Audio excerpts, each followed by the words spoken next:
সবাই মিলে একসাথে শেখার এক ব্যতিক্রমী আয়োজন অনুষ্ঠিত হয়েছে খুলনার ফুলতলায়। বিশেষ চাহিদা সম্পন্ন শিশুদের নিয়ে সচেতনতা বাড়াতে ইউএসএআইডি এই একীভূত শিক্ষা বিষয়ক মেলার আয়োজন করে, যেখানে সবাই আপন ভুবনে নিজের মতো করে শিক্ষা গ্রহণ করে। সংশ্লিষ্টরা মনে করেন, এমন শিক্ষা ব্যবস্থা সারা দেশে ছড়িয়ে দিতে পারলে আমূল পরিবর্তন আসবে শিক্ষা ব্যবস্থা ও দৃষ্টিভঙ্গিতে। শ্রীলঙ্কা আবারও রপ্তানিতে শীর্ষে।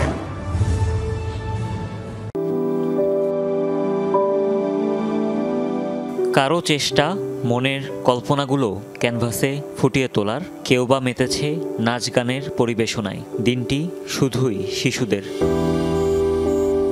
দাতা সংস্থা ইউএসএআইডির উদ্যোগে খুলনা ফুলতলার ডাবুর মাঠে শিশুদের জন্য আয়োজন করা হয় খেলাধুলা আর সাংস্কৃতিক অনুষ্ঠানের। তবে আকর্ষণের কেন্দ্রবিন্দুতে ছিল বিশেষ চাহিদা সম্পন্ন শিশুদের সৃজনশীলতা। বন্ধুর সাথে মেলা ঘুরেছি, আমার অনেক ভালো লেগেছে। গানও দেখেছি, নাচও দেখেছি, কবিতাও দেখেছি, ছবি আঁকা। সকালে আমি ছবি আঁকা প্রতিযোগিতায় নাম দিয়েছিলাম। আমার পাশে একজন প্রতিবন্ধী শিশু ছিল, আমি তাকে সাহায্য করেছি। এই মেসেজটাই আমি দিতে চাই যে কাউকে ছোট করব না, আমরা প্রত্যেকেই মানুষ। একীভূত শিক্ষা ব্যবস্থা প্রকল্পের অংশ হিসেবে এই আয়োজন, যা নিয়ে বেশ আশাবাদী আয়োজকরা।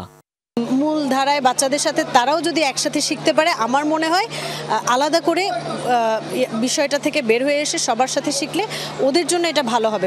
56টি প্রাথমিক বিদ্যালয় ও 20টি সরকারি বেসরকারি উচ্চ বিদ্যালয়ের সহস্রাধিক শিক্ষার্থী শিক্ষক অংশ নেয় এই আয়োজনে। সবশেষে অংশ নেওয়া শিশুদের হাতে উপহার তুলে দেওয়া হয়।